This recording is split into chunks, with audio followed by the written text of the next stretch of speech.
வணக்கம். தமிழர் தொலைக்காட்சி செய்திகள் வாசிப்பது ஜெயசந்தியா.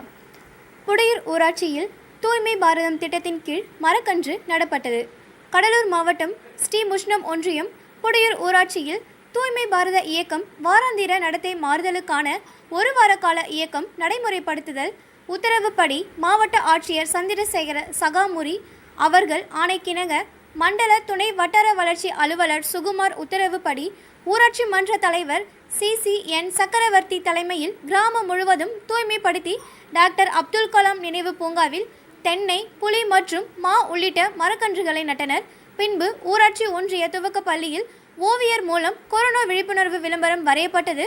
நிகழ்ச்சியில் ஊராட்சி மன்ற துணைத் தலைவர் கலைச்செல்வி பாலமுருகன், நந்தீஸ்வரம் மங்கலம் தொடக்க வேளாண்மை கூட்டுறவு சங்க தலைவர் மோகன், ஊராட்சி செயலாளர் ஐயப்பன், அனைத்து வார்டு உறுப்பினர்கள், தூய்மை பணியாளர்கள் உள்ளிட்ட ஏராளமானோர் இடைவெளி பயன்படுத்தி கலந்து கொண்டனர்.